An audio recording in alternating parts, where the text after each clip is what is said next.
যেন বিদায় নেয়, জন্য সমস্ত কাজ কর্ম যেন রমজানের আগে আগে শেষ করতে পারি। এজন্য আপনি আমাদেরকে কাজের মধ্যে বরকত দান করুন, হায়াতের মধ্যে বরকত দান করুন, ব্যবসা বাণিজ্য যত কিছু আছে সব কিছুর মধ্যে আমাদেরকে বরকত দান করুন। সুবহানাল্লাহ। আল্লাহ রাসূল সাল্লাল্লাহু আলাইহি সাল্লাম আমাদেরকে এই দোয়া শিক্ষা দিয়েছেন। বহু সাহাবায়ে কেরাম আছেন, রমজান মাস আসলে এরা বিভিন্ন ধরনের শারীরিকভাবে সুস্থতার জন্য কিছু মেডিসিন যা ব্যবহার করা তারা এগুলা তারা নিজেরা শরীরের মধ্যে প্রয়োগ করতেন, যাতে করে রমজান মাসের ইবাদত যেন কোনোভাবে যেন ছুটে না যায়। গ্রাম অঞ্চলে দেখবেন যারা বেশি দান উঠায়, এরা দান আসার আগে নিজে নিজে স্যালাইন লয়, ভিটামিন খায়, যাতে দানের ফসল এটা উঠাইতে গিয়া কোনো কর্মের দুর্বলতা শরীরের মধ্যে না আসে, এইভাবে প্রস্তুতি গ্রহণ করে। তো সাহাবায়ে কেরাম রমজানকে আমলের মৌসুম মনে করতেন। তো সেই জন্য রমজানের আগে আগে তিনারা শারীরিকভাবে প্রস্তুত থাকতেন যে কিভাবে রমজানকে আমরা সুন্দরভাবে পালন করতে পারি, ইবাদত বন্দেগী করতে পারি, এই জন্য প্রস্তুতি শুরু করে দিতেন। এই জন্য আল্লাহ রাসূল সাল্লাল্লাহু আলাইহি ওয়াসাল্লাম আমাদেরকে দোয়া শিখিয়ে দিয়েছেন, আল্লাহুম্মা বারিক লানা ফি রজব ওয়া শাবান ওয়া বাল্লিগনা রমাদান। এই দোয়া যে ব্যক্তি বেশি বেশি পড়বে আল্লাহ তাআলা তার হায়াত বাড়াই দিবেন। সুবহানাল্লাহ। মুহতারাম হাজিরিন, এই রজব মাসের সবচাইতে যে প্রসিদ্ধ ঘটনা এটা হলো আল্লাহ রাসূল সাল্লাল্লাহু আলাইহি ওয়াসাল্লামের মিরাজ। নবীজি সাল্লাল্লাহু আলাইহি ওয়াসাল্লামের মিরাজ এই মাসে হয়েছে 26 তারিখ, এই রজবে। আল্লাহ রাসূল সাল্লাল্লাহু আলাইহি ওয়াসাল্লামের প্রত্যেকটা মুআজিজা ছিল অতুলনীয়। তার মধ্যে সবচেয়ে বড় মুআজিজা হলো আল্লাহ রাসূল সাল্লাল্লাহু আলাইহি ওয়াসাল্লামের মিরাজ। আল্লাহ তাআলার সত্তা জাত যেমন অতুলনীয়, ঠিক তেমনি ভাবে মুহাম্মদ সাল্লাল্লাহু আলাইহি ওয়াসাল্লামের মুআজিজাগুলো ছিল অতুলনীয়, কোনো তুলনা হয় না। আল্লাহ তাআলা মুহাম্মদ সাল্লাল্লাহু আলাইহি ওয়াসাল্লামকে বাইতুল্লাহ থেকে নিয়ে বাইতুল মাকদিস, কোরআনের ভাষায় যেটাকে মসজিদুল আকসা বলা হয়, এই পর্যন্ত ভ্রমণ করিয়েছেন। আল্লাহ রাসূলের মেরাজের দুইটা দিক ছিল, একটা হচ্ছে ইসরা আর একটা হচ্ছে মেরাজ। তো এই মেরাজের কিছু প্রেক্ষাপট আছে। এই মেরাজটা কেন হইল? আল্লাহ রাসূল সাল্লাল্লাহু আলাইহি ওয়াসাল্লাম যখন এই পৃথিবীর মধ্যে আগমন করলেন, পুরা পৃথিবীটা ছিল একটা আইয়ামে জাহেলিয়াতের যুগ। আমরা সবাই জানি যে বর্বরতার যুগ, যেই যুগের মধ্যে মানুষ এতটা হিংস্র হায়না হয়েছিল যে তারা যখন তাদের মধ্যে কন্যা সন্তান জন্মগ্রহণ করত, তো বাবা নিজ হাতে কন্যা সন্তানটাকে মাটির মধ্যে পুঁতে ফেলত। কি জন্য? কন্যা সন্তান তারা কোনো কাজকর্ম করতে পারে না, ব্যবসা বাণিজ্য করতে পারে না, যুদ্ধ জিহাদে যেতে পারে না, তারা এদেরকে দিয়ে কি হবে? এজন্য নিজের কন্যা সন্তানকে নিজেই মাটির মধ্যে পুঁতে ফেলত। এতটা হিংস্র তারা ছিল, ভিতরে কোনো মায়া দেওয়া লাগতো না। এমন এমন ঘটনা আছে যে রাস্তা দিয়ে এক গর্ভবতী মহিলা যাচ্ছে, তো দুইজন প্রতিযোগিতা লাগছে যে এই মহিলার ভিতরে কি আছে। এই মহিলার গর্ভের ভিতরে ছেলে আছে না মেয়ে আছে এটা দেখার জন্য দুইজনে বাজি লাগতো। এবার লাইগা তারপর মহিলাকে, গর্ভবতী মহিলাকে দুইজনে টেনে হেসড়ে ছিঁড়ে ফেলতো মাঝখানে, ভিতরে কি আছে এটা দেখার জন্য। এতটা হিংস্র আর বর্বরতার যুগ ছিল। ওই সময় আল্লাহ রাসূল সাল্লাল্লাহু আলাইহি ওয়াসাল্লাম দুনিয়ার মধ্যে আগমন করেছিলেন, ফিতনার উপর ফিতনা, অন্ধকার উপর অন্ধকার। আল্লাহ রাসূল সাল্লাল্লাহু আলাইহি ওয়াসাল্লামের এই যুগটাকে কবি নজরুল ইসলাম একটা কবিতায় বলেছিলেন যে এশিয়া ইউরোপ যত দেশ আছে সমস্ত পাপিষ্ঠরা তারা নেমেছিল যে পাপের একটা শেষ আছে কিনা এটা দেখার জন্য। তিনি এক কবিতার মধ্যে এটা বলেছেন। আর আল্লাহ তাআলা কোরআনের মধ্যে বলেছেন, ওই জাহিলিয়াতের যুগের সম্পর্কে আল্লাহ তাআলা কোরআনের মধ্যে বলেছেন, যুলুমাতুন বা'দুহা ফাওকা বা'দ, ظلمات بعضها فوق بعض إذا أخرج يده لم يكد يراها ومن لم يجعل الله له نورا فما له من نور এত অন্ধকার, এত বর্বরতার যুগ ছিল, অন্ধকারের উপর অন্ধকার। যদি কোনো মানুষ তার হাতটাকে বের করে প্রচন্ড অন্ধকারের মধ্যে হাত দেখা যাবে না, এমন এক অন্ধকারের যুগ ছিল যেই যুগের মধ্যে হেদায়েতের কোনো আলো ছিল না। আল্লাহর নবী সাল্লাল্লাহু আলাইহি ওয়াসাল্লাম ওই সময় দুনিয়ার মধ্যে আগমন করেন, নবী হইলেন নবুয়তের পর। বিশাল লম্বা ঘটনা। আল্লাহ রাসূল সাল্লাল্লাহু আলাইহি ওয়াসাল্লাম যখন দাওয়াত দেওয়া শুরু করলেন, সর্বপ্রথম আল্লাহ তাআলা রাসূল সাল্লাল্লাহু আলাইহি ওয়াসাল্লাম মূর্তি পূজকদেরকে দাওয়াত দেওয়া শুরু করে দিলেন। এরা যে মূর্তি পূজা করে, মূর্তির যে অসারতা, মূর্তির যে অক্ষমতা, আল্লাহর নবী মূর্তি পূজকদেরকে লক্ষ্য করে বলেন, আলাকুম আরজুলুন ইয়ামশুনা বিহা আম লাহুম আইদিন ইয়াবতিশুনা বিহা। ও মূর্তি পূজরা, তোমরা যে এইগুলার মূর্তি পূজা করো, খোদা দাবি করো, এদের কি কোনো পা আছে যে পা দিয়া তারা হাঁটতে পারে? আছে? এরা বানায় যে হালায় রাখে বিশাল বড় একটা মূর্তি, 1 ইঞ্চি সরে যাওয়ার ক্ষমতা আছে? আল্লাহর নবী বলেন, আলাকুম আরজুলুন ইয়ামশুনা বিহা, এদের কি কোনো পা আছে যে পা দ্বারা হাঁটতে পারে? আম লাহুম আইদিন ইয়াবতিশুনা বিহা, এই মূর্তিগুলার এমন কি কোনো হাত আছে যে হাত দিয়ে কোনো কিছু ধরতে পারবে? আম লাহুম আ'ইউনিন ইউবসিরুনা বিহা, এদের কি কোনো চোখ আছে যে চোখ দ্বারা কিছু দেখতে পারবে? আম লাহুম আযানুন ইয়াসমাউনা বিহা, এদের কি কোনো কান আছে যে কান দিয়ে শুনতে পারবে? এদের কোনো হাতও নাই যে ধরতে পারবে, কোনো পাও নাই ধরতে পারবে, কোনো কানও নাই শুনতে পারবে, কোনো চোখও নাই এরা দেখতে পারবে। আল্লাহ নবী বলেন, সুম্মা কিদুনি ফালা তুনজিরুন, ও মূর্তি পূজরা, তোমরা তোমাদের খোদাদেরকে ডাকো আর আমার বিরুদ্ধে ষড়যন্ত্র শুরু করে দাও, আমাকে কোনো অবকাশ তোমরা দিও না। আমার বিরুদ্ধে ষড়যন্ত্র শুরু করে দাও, কোনো সুযোগ দিও না, দেখি তোমরা কতটুকু পারো। আল্লাহ নবী সাল্লাল্লাহু আলাইহি ওয়াসাল্লাম চ্যালেঞ্জ করে দিলেন, সুম্মা কিদুনি ফালা তুনজিরুন, আমাকে অবকাশ দিও না। আল্লাহ রাসূল সাল্লাল্লাহু আলাইহি ওয়াসাল্লাম যখন মূর্তি পূজকদেরকে দাওয়াত দেওয়া শুরু করে দিলেন, তাদের বাপ দাদার ধর্মের অপমানিত হচ্ছে, একের পর এক নবীর উপর জুলুম আর নির্যাতন শুরু করে দিলেন।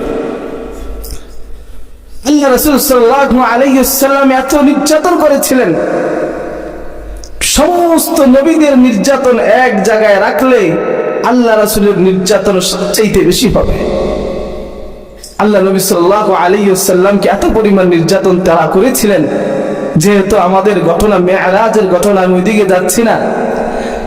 তা আল্লাহ রাসূল সাল্লাল্লাহু আলাইহি ওয়াসাল্লাম এই কঠিন মুসিবতের সময় আল্লাহ নবী যে সান্ত্বনা যোগাইতেন, একটা হচ্ছে ঘরের বাইরে নবীজি সাল্লাল্লাহু আলাইহি ওয়াসাল্লামের চাচা আবু তালেব অনেক সাহায্য সহযোগিতা নবীকে করতেন।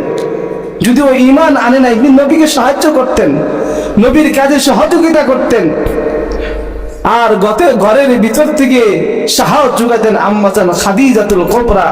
তিনি যখন দাওয়াত দিয়ে ঘরের মধ্যে আসতেন, খুব পেরেশানি থাকতেন, ওই সময় আম্মা জান খাদিজাতুল কুবরা নবীকে সান্ত্বনা দিতেন যে আপনি ভয় পায়েন না, আপনি আপনার কাজ চালিয়ে যান, ইনশাআল্লাহ এই পৃথিবীর মধ্যে একদিন ইসলাম দিন প্রচার হয়ে যাবে।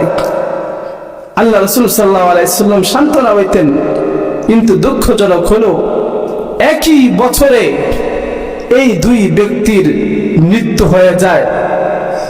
আবু তালেবও চলে যান, আম্মা জান খাদিজাতুল কুবরাও দুনিয়া থেকে চলে যান। আল্লাহর রাসূল খুব ব্যথা পান, খুব কষ্ট পান।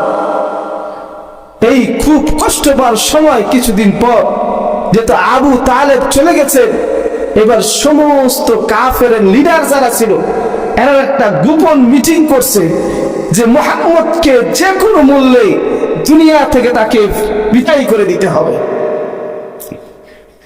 গোপন বৈঠক করেছে, কোন দুনিয়ার মানুষ জানে না যে মুহাম্মদ সাল্লাল্লাহু আলাইহি ওয়াসাল্লামকে বিদায় করে দিবে, কিন্তু জানেন কে? আল্লাহ তাআলা জানেন। আল্লাহ তাআলা সব কিছু জানেন, এই কথাটা অনেক বুদ্ধিজীবীরা স্বীকার করতে চায় না।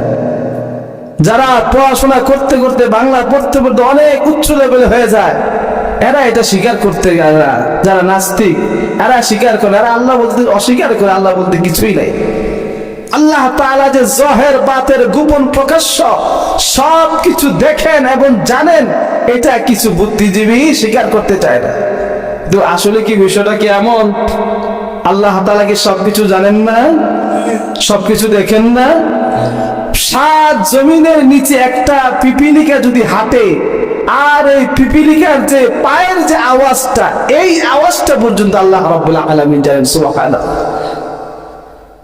এবার আল্লাহ রাব্বুল আলামিন জিবরাইল আমিনকে পাঠিয়ে দিলেন, জিবরাইল আমার হাবিবকে বলে দাও আজকে রাত্রটা যেন নিজের বিছানার মধ্যে না ঘুমায়, নিজের বিছানা যেন ছেড়ে অন্য কোথাও গিয়ে ঘুমায়, আমার হাবিবকে জানাইয়া দাও। জিবরাইল আমিনকে জানাইয়া দিলেন, নবী, আল্লাহ তাআলার পক্ষ থেকে ঘোষণা, আজকে আপনি আপনার বাড়ির মধ্যে আপনি বিশ্রাম করেন না।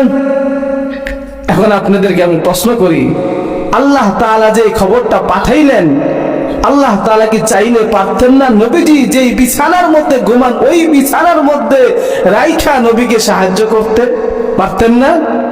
একটু মনোযোগ সহকারে শুনেন, অবশ্যই পারতেন। কিন্তু তারপরেও কেন বললেন যে নবী আপনি আজকের রাত্রটা নিজের বিছানা থেকে ছেড়ে অন্য কোথাও গিয়ে ঘুমান?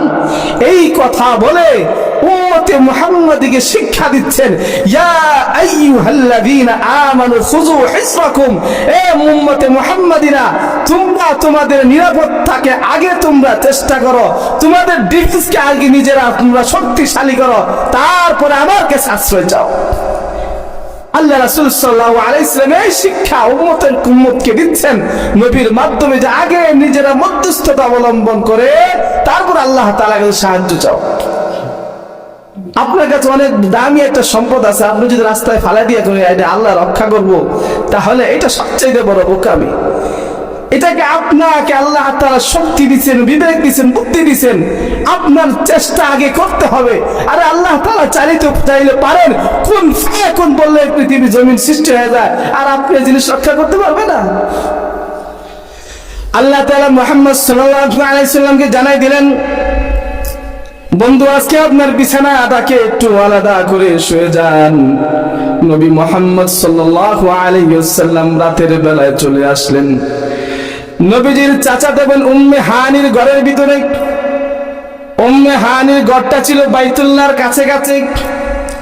কাফেররা চক্রান্ত করেছে নবীকে বিদায় করে দিবে, আর আল্লাহ তাআলা পরামর্শ করে নিয়েছেন আল্লাহ তাআলা যে আজকে রাত্রে নবীকে আকাশে উঠাই নেবেন। সুবহানাল্লাহ। এরা চেষ্টা করেছে নবীকে আজকে মাটির সাথে নিয়ে যাবে, আর আল্লাহ চেয়েছে কি উপরের দিকে নিয়ে যাবে। তো কিছু মানুষ আছে এমন, মানুষ চায় এই লোকটাকে কখনো কোনো হিংসা বশত তাকে মাটির মধ্যে দাবাই দোক, ব্যবসা বাণিজ্য একসাথে ব্যবসা বাণিজ্য করে হিংসা মনে চায় যে তার ব্যবসাটা যদি একবার ধ্বংস হয়ে যায়। আর আল্লাহ তাআলা যদি চায় না এই ব্যক্তি হালাল ভাবে ব্যবসা বাণিজ্য করে তাকে আমি উঠায় নিব, দুনিয়ার কোনো মানুষের ক্ষমতা নাই। মুহতারাম হাজিরিন, বলতেছিলাম এবার আল্লাহ নবী উম্মে হানির ঘরে চলে আসলেন। উম্মে হানির ঘরে আল্লাহর নবী বিশ্রাম নিচ্ছেন রাতের বেলায়। হযরত জিবরাইল আমিন মিকাইল আলাইহিস সালাম দুই ফেরেশতা এসে আল্লাহর নবীকে ডাক দিলেন। রাতের বেলা ডাক দিলেন আল্লাহর নবীকে। আল্লাহর নবী দরজা খুলে দেখলেন জিবরাইল। জিবরাইল, এত রাতে তুমি কেন আমার কাছে আসলেন? বলতেছেন, ইয়া রাসূলুল্লাহ আজকে আমার সাথে একটু যাইতে হবে এক জায়গায়। আল্লাহর নবী চলে গেলেন, নিয়ে আসতে আসতে বাইতুল্লাহ খানা কাবার কাছে নিয়ে আসলেন। এসে দেখলেন এই যে একটা বড় খেরা করা, আর সাথে একটা তস্তুরি। তস্তুরি চিনেননি আপনারা? তস্তুরি বলা হয় ডিশ, স্বর্ণের তস্তুরি যেটাকে, স্বর্ণের তস্তুরি, তার মধ্যে পানি রাখা। কোন রাতের মধ্যে আসে ওই পানি ছিল হাউজে কাউসারের পানি, আবার কোথাও এসেছে মায়ে জমজমের পানি। একটা বোরাক রাখা, বরকুন শব্দ থেকে বোরাক, বরকুন শব্দ অর্থ হচ্ছে ঝিলিক মারা। ঝিলিক মারা ছিলেন না? থাম করে ঝিলিক মারা যায়। এই বোরাকের এত গতি ছিল যে মানুষের চোখের দৃষ্টি যেই জায়গায় গিয়ে শেষ হবে তার একটা কদম ওই জায়গা যাবে। সুবহানাল্লাহ, এত শক্তিশালী, এত দ্রুতগামী প্রাণী। আল্লাহ নবীজি সাল্লাল্লাহু আলাইহি ওয়াসাল্লামকে জিবরাইল বলেন, নবী সাল্লাল্লাহু আলাইহি ওয়াসাল্লামকে জিবরাইল বলেন, ও নবী আপনি এবার একটু শুয়ে যান। আল্লাহ নবী বাদ্য বালকের মতো শুয়ে বলেন, জিবরাইল আমিন শাহাদাত আঙ্গুল দিয়া নবীজির এই বুকের মধ্যে একটা রেখা টানছেন। সাথে সাথে সিনারা ফাঁক হয়ে গেল। হযরত জিবরাইল আমিন আল্লাহ নবীর যে হৃৎপিণ্ড আছে কলব, ওইটাকে নিয়ে এবার ধুয়া মুইচা জমজমের পানি দিয়া আবার আগের মতো নাক করে দিলেন। লম্বা ঘটনা। এবার জিবরাইল আমিন আল্লাহ নবীকে বলতেছেন, নবী এবার আপনি বুরাকের মধ্যে চলেন। বুরাকের মধ্যে চলা শুরু করে দিয়েছেন। এবার যাবেন বাইতুল মাকদিস, মসজিদুল আকসা। যার পথে আল্লাহ নবী সাল্লাল্লাহু আলাইহি ওয়াসাল্লাম আলামে বারযাখ যেটাকে বলা হয়, জাহান্নামীদের অনেক নমুনা আল্লাহ তাআলা নবীকে সরাসরি দেখিয়েছেন। যা শুরু করার পর একজন বিদ্যালয় নবীকে আটকে দিয়েছেন, নবীকে ডাক দিছেন। ডাক দেওয়ার পর জিবরাইল বলেন, নবী আপনি পিছনে ফিরেও তাকায়েন না, সামনের দিকে চলুন। কিছু দূর যাওয়ার পর আরেক বিদ্যা ডাক দিছেন। এবার জিবরাইল বলেন, না আপনি ওর দিকে ভ্রুক্ষেপ করবেন না, আপনি চলেন। সামনের দিকে যাওয়ার পর এবার একটা জামাত নবীকে সালাম দিয়ে, আসসালামু আলাইকা ইয়া আউয়ালুস সালামু ইয়া আখিরাস সালামু আলাইকা ইয়া হাশির। এবার জিবরাইল নবী আপনি সালামের জবাব দেন। নবীজি সাল্লাল্লাহু আলাইহি ওয়াসাল্লামের সালামের জবাব দিলেন। এবার নবী জিবরাইলকে বলতেছে, প্রথম যে বিদ্যা ডাক দিল ওই বিদ্যাটাকে। জিবরাইল আমিন বলতেছেন, নবী প্রথম যে বিদ্যা ডাক দিছে এটা হলো দুনিয়া। দুনিয়ার বয়স এত বেশি হয়ে গেছে, বুড়া হয়ে গেছে, দুনিয়ার বেশি দিন থাকবে না। দ্বিতীয় যে বিদ্যা ডাক দিছে এটা ইবলিস শয়তান। এরা চেয়েছিল আপনার মেরাজটাকে আটকে দিতেন, এজন্য আমি আপনাকে নিষেধ করেছি আপনি তাদের দিকে তাকাইবেন না। আল্লাহ নবী চলতেছেন, অনবরত চলতে চলতে এবার এক পর্যায়ে গিয়ে দেখলেন জাহান্নামের কিছু কিছু দৃশ্য এবার আপনাদেরকে শোনাবো। প্রথম যে জিনিসটা দেখলেন যে কিছু শ্রেণী মানুষকে দেখলেন বড় বড় তামাকের নখ হাতের মধ্যে, আর এই নখগুলো দিয়া নিজের চেহারা নিজের গোশতগুলাকে কামড়ায় কামড়ায় ছিটতেছে। আল্লাহ নবী সাল্লাল্লাহু আলাইহি সাল্লামের দৃশ্য দেখে জিবরাইল আমাকে বলতেছেন, ও জিবরাইল এরা কারা? এরা যে নিজেদের নখ দিয়া নিজেদের গোশতগুলাকে উপড়ে ফেলতেছেন। জিবরাইল আমিন বলতেছেন, ওগো আল্লাহর পয়গম্বর, এরা হলো আপনার ওই সমস্ত বান্দা যারা দুনিয়ার মধ্যে নিজেদের মানুষের দোষ চর্চা করত, গীবত করত, শিকায়াত করত। যারা গীবত করে, মানুষের দোষ চর্চা করে, অপবাদ দেয়, পরনিন্দা করে, এদের শাস্তি কোরআনে কারীমের মধ্যে আল্লাহ তাআলা বলে দিয়েছেন, ইয়া আইয়ুহাল্লাযীনা আমানু ইজতানিবু কাসীরাম মিনায-যন্ন ইন্না বা'দায-যন্নি ইসমুন ওয়া লা তাজাসসু ওয়া লা ইয়াগতাব বা'দুকুম বা'দা। আল্লাহ পাক এই আয়াতের মধ্যে বলেন যে তোমরা একে অপরের দোষ চর্চা করবে না, একে অপরের পরনিন্দা করবে না। তোমরা কি কেউ পছন্দ করো যে নিজের আপন ভাইয়ের গোশত তোমরা খেতে পছন্দ করো? তুমি অবশ্য তোমরা এটা ঘৃণা করো। যদি একটা মানুষের দোষ চর্চা করা হয় তো তার থেকে জীবিত শরীর থেকে গোশত খসাইলে, গোশত ছিঁড়ে ফেলে যে পরিমাণ কষ্ট হয়, একটা মানুষের আগে চলে তার দোষ চর্চা করলে ব্যক্তিরা চাইতে বেশি কষ্ট পায়। এই জন্য আল্লাহর হাবিব সাল্লাল্লাহু আলাইহি সাল্লাম গীবত করতে নিষেধ করেছেন। এবার নবীজি সাল্লাল্লাহু আলাইহি ওয়াসাল্লাম কিছু দূর যাওয়ার পর আবার এক শ্রেণীর মানুষকে দেখলেন যে রক্তের সাগরের মধ্যে মানুষগুলা হাবুডাবু খাইতেছেন আর পাথর দিয়া লুকমা বানিয়া ভক্ষণ করতেছেন। আল্লাহ নবী এই অবস্থা দেখে জিবরাইলকে বলতেছেন, জিবরাইল এরা কারারে রক্তের দরিয়ার মধ্যে হাবুডাবু খাইতেছেন? জিবরাইল আমিন বলেন, আল্লাহ পয়গম্বর এরা হলো ওই সমস্ত ব্যক্তি যারা দুনিয়ার মধ্যে রিবা গ্রহণ করতেন। রিবা গ্রহণ করতে এরা হলো ওই সমস্ত ব্যক্তি। আবার কিছু দূর যাওয়ার পর কিছু মানুষকে দেখলেন বিশাল বড় একটা পাথর দিয়ে নিজের মাথাটাকে চূর্ণ বিচূর্ণ করে দিচ্ছেন। আবার কিছুক্ষণ পর আবার এই মাথাটা আবার এক হয়ে যাইতেছে, কারণ জাহান্নামে তো কোনো মানুষের মৃত্যু হবে না। আল্লাহ পাক বলেন লা ইয়ামুতু ফিহা ওয়ালা ইয়াহইয়া, সেখানে কোনো মৃত্যু নাই। যে জাহান্নামে যাবে সারা জিন্দেগি, আর যে জান্নাতে যাবে সারা জিন্দেগি জান্নাতের মধ্যে বসবাস করবে। তবে মুসলমান যারা, এরা যদি যাররা পরিমাণ ঈমান নিয়ে কবরে যাইতে পারে তো পাপের শাস্তি ভোগ করে তারপরে রাগে না। তাই এবার জিবরাইল আমিনকে বলতেছেন, ইয়া রাসূলুল্লাহ, এই যে আপনি বিশাল হাতুড়ি দিয়ে নিজের মাথাকে চূর্ণ বিচূর্ণ করে দিচ্ছেন, এরা হলো ওই সমস্ত মানুষ যারা দুনিয়ার মধ্যে ফরজ নামাজের মধ্যে অলসতা করে। নিজের সময় আছে নামাজ পড়ার জন্য, সুস্থ আছে নামাজ পড়ার জন্য, শক্তি আছে, তারপরেও নামাজের মধ্যে আসে না, নামাজ অলসতা করে। আল্লাহর হাবিবকে জিবরাইল জানাই দেন, যারা দুনিয়ার মধ্যে ইচ্ছাকৃতভাবে নামাজ ত্যাগ করে, নামাজ পড়ে না, নামাজ অলসতা করে, তাদের শাস্তি আল্লাহ তাআলা এইগুলা দিবেন, অনেকগুলো শাস্তি দিবেন। তার মধ্যে একটা শাস্তি হলো নিজের মাথাকে চূর্ণ বিচূর্ণ করে দিবে। এবার জিবরাইল আমিন আবার চলতেছেন নবীকে নিয়ে। কিছু দূর যাওয়ার পর এক শ্রেণীর নারী পুরুষকে দেখলেন, সামনে দুইটা ডেক বসানো, একটা ডেকের ভিতরে পাকা গোশত, পাকানো গোশত, আর একটা পাতিলের ভিতরে কাঁচা দুর্গন্ধময় গোশত।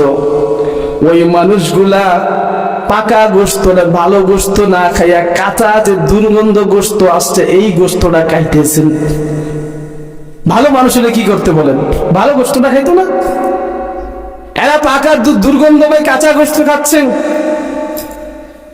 জিবরাইল আমিনকে আল্লাহর নবী বলেন, ওগো আল্লাহর নবী, এই যে আপনি দেখতেছেন এরা হলো কারা জানেন নাকি? আল্লাহর হাবিব বলে, আমি তো জানি না, তুমি আমাকে বলো। জিবরাইল আমিন বলতেছে, আপনার উম্মতের মধ্যে ওই সমস্ত মানুষ যাদের ঘরের মধ্যে হালাল স্ত্রী থাকা সত্ত্বেও অন্য নারীর পিছনে এরা ঘোরাঘুরি করত, এবং ওই সমস্ত পুরুষ, ওই সমস্ত নারী যাদের কাছে হালাল স্বামী থাকা সত্ত্বেও অন্য পুরুষের পিছনে ঘুরত, এদেরকে আল্লাহ তাআলা এই শাস্তি দিবেন। আবার কিছু দূর যাওয়ার পর আল্লাহর নবী দেখলেন একটা বিশাল বড় একটা চুলা, এই চুলার ভিতরে আগুন দাও দাও করে জ্বলতেছেন, আর কিছু মানুষ ওই জায়গার মধ্যে ঘোরাঘুরি করতেছেন, তাদের লজ্জাস্থানগুলা সাপ বিচ্ছু কামড়াইতেছেন। আল্লাহর নবী জিবরাইলকে বলেন, জিবরাইল ব্যাপারটা কি? এরা কারা? জিবরাইল আমিন বলে, আল্লাহর পয়গম্বর, এরা হলো ওই সমস্ত ব্যক্তি যারা দুনিয়ার মধ্যে জিনা ব্যভিচার করত, জিনা করত, ব্যভিচার করত, জিনায় মত্ত ছিল, তারা হলো ওই সমস্ত ব্যক্তি। এইভাবে কিছু দূর যাওয়ার পর আবার হাবিব সাল্লাল্লাহু আলাইহি ওয়াসাল্লাম আরেক শ্রেণী মানুষকে দেখলেন, যারা নিজেদের জিহ্বাগুলা নিজেরা কাটতেছে। নিজের জিহ্বা নিজে কাটতেছেন কেচি দিয়া। জিবরাইল আমিনকে বললেন, ও জিবরাইল, এরা কারা? এবার জিবরাইল বলে, এরা হলো এই সমস্ত ব্যক্তি যারা মানুষকে উপদেশ দিত ঠিক, কিন্তু নিজেরা উপদেশ পালন করত না, তারা হলো ওই সমস্ত ব্যক্তি। এবার সর্বশেষ এক শ্রেণী মানুষকে দেখলেন, এক ব্যক্তিকে দেখলেন, ওই ব্যক্তি বিশাল বড় একটা লাকড়ির বোঝা মাথার মধ্যে নিতে পারতেছে না। বিশাল বড় একটা লাকড়ির বোঝা, এটাকে নিজে নিজে চাইতেছে মাথার মধ্যে উঠাইতো, তো উঠাইতে পারে না, ব্যর্থ হয়, আবার নিচে নামায়। আপনারা হলে কি করতেন? নিচে নামায় কিছু কমাইতেন, তাই না? আমরা এটাই করতাম, কিছু কমাইয়া তারপর আবার এটা উঠাই। ওই ব্যক্তি কি করতেছে? এটা মধ্যে লাকড়ি না কমে আরো কিছু লাকড়ি জমা করতেছেন, আবার উঠাতে চেষ্টা করে, আবার পারেন, আবার নামায়, আবার কিছু লাকড়ির মধ্যে পড়ে উল্টাটা করতেছেন। আল্লাহ নবী আশ্চর্য হয়, জিবরাইলকে বলা, জিবরাইল এই ব্যক্তিকে ডাক। জিবরাইল আমিনকে বলতেছেন, আল্লাহ নবী জিব্রাইলকে বলতেছেন, জিব্রাইল বলেন আল্লাহর হাবিব এটা হলো ওই সমস্ত ব্যক্তি যারা দুনিয়ার মধ্যে মানুষের হক আদায় করে নাই, মানুষের পাওনা আদায় করে নাই।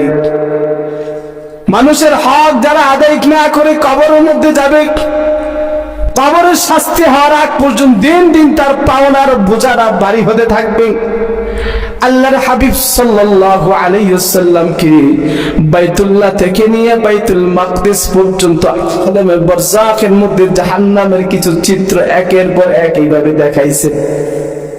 আল্লাহ রাসূল সাল্লাল্লাহু আলাইহি ওয়াসাল্লাম যখন বাইতুল্লাহ থেকে বাইতুল মাকদিসে গিয়ে পৌঁছালেন, এবার বুরাকটাকে জিব্রাইল আমিন একটা তিনার আঙ্গুল দিয়ে একটা পাথর ছিদ্র করেছেন। আবার কোন রেওয়াতে এসেছে যে পূর্ববর্তী নবীরা একটা জায়গা ছিল, একটা খুঁটি ছিল, ওই খুঁটির মধ্যে তারা তাদের বাহনগুলা বেঁধে রাখতো। জিব্রাইল আমিন ওই জায়গায় নিয়ে বুরাকটাকে ওই জায়গায় রাখলেন। এবার রাসূল সাল্লাল্লাহু আলাইহি ওয়াসাল্লাম মসজিদুল আকসা মধ্যে প্রবেশ করে দেখলেন পুরা মসজিদ ভরা। জিব্রাইল আমিনকে জিজ্ঞেস করলেন যে এত রাতে এত মানুষ কোথায় থেকে আসলো? জিব্রাইল আমিন বলতেছেন এরা হলো আপনার পূর্ববর্তী সমস্ত নবী, 1 লক্ষ বা 2 লক্ষ 1 লক্ষ নবী, এরা সবাই এখানে উপস্থিত হয়েছেন। সকলে আপনার ইমামতিতে তারা 2 রাকাত নামাজ আদায় করবে। সুবহানাল্লাহ। আল্লাহ রাসূল সাল্লাল্লাহু আলাইহি ওয়াসাল্লাম সমস্ত নবীদেরকে নিয়ে 2 রাকাত নামাজ আদায় করে মসজিদ থেকে বের হলেন। আল্লাহ নবীর সামনে তখন 3 প্রকারের শরবত প্রকাশ করা হয়েছে। একটা হচ্ছে দুধের পেয়ালা, 3টা পেয়ালা পেশ করা হয়েছে। দুধের পেয়ালা, একটা শরবতের পেয়ালা, আরেকটা হচ্ছে পানির পেয়ালা। আল্লাহ নবী সাল্লাল্লাহু আলাইহি ওয়াসাল্লাম তখন দুধের পেয়ালা গ্রহণ করেছেন, দুধ পান করেছেন। জিব্রাইল আমিন তখন বলতেছেন ইয়া রাসূলুল্লাহ, আপনি যদি শরবত পান করতেন তাহলে আপনার সমস্ত উম্মতগুলা গোমরাহ হয়ে যেত। আপনি যদি পানি পান করতেন তাহলে আপনার সমস্ত উম্মত পানিতে ডুবে মারা যেত, আপনার উম্মতের কোনো অস্তিত্ব থাকতো না। আপনি দুধ পান করেছেন, আপনার আসল ফিতরাতটা আপনি গ্রহণ করেছেন। সুবহানাল্লাহ। মুহাম্মদ সাল্লাল্লাহু আলাইহি ওয়াসাল্লামকে ইসরা শেষ হয়ে গেছেন, এবার সরাসরি আল্লাহ তাআলার দিদার লাভ করার জন্য মেরাজে গিয়েছেন। অনেক যারা সায়েন্স নিয়ে পড়াশোনা করে এরা মেরাজটাকে অস্বীকার করে যে মেরাজ কিভাবে হয়, আল্লাহর নবী মানুষের তৈরি, যে মেরাজ উপরে কিভাবে গেল এটা তো কোনো মানুষের ক্ষমতা হইতে পারে না। কারণ আকাশে এমন এমন কিছু অংশ আছে, প্রথমে অনেক একটা অংশ থাকে যেদিকে অনেক ঠান্ডা থাকে, সে জায়গায় মানুষ কিভাবে সহ্য করবে। তার উপরে কিছু অংশ থাকে অনেক তাপ থাকে, যে জায়গায় কিছু গেলেই পুরো ছারখার হয়ে যাবে। আসমান জমিনের দূরত্ব 500,000 বছরের রাস্তা, এক রাতে অল্প সময় কিভাবে সম্ভব হইল? আসলে এটা হচ্ছে মেরাজ, এটা আমাদের বুদ্ধি দিয়া এটা বিশ্বাস করা সম্ভব নয়। হাদিসের ভাষা ঈমানের জোরে এটা বিশ্বাস করতে হবে। হযরত আবু বকর সিদ্দিক কিভাবে হয়েছে আপনাদেরকে বলি।